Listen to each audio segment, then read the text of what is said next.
Hi everyone, this is Jan. This is day 12 of our cruise, the first part, and it's actually cruise day 7.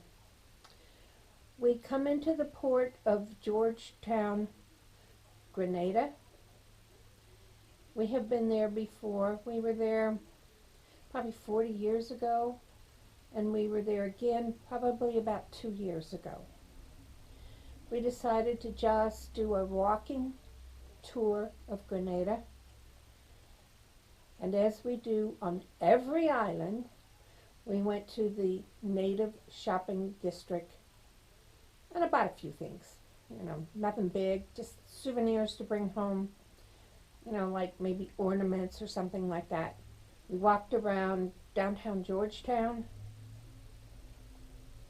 and we went and viewed some churches there and did some waterfront views.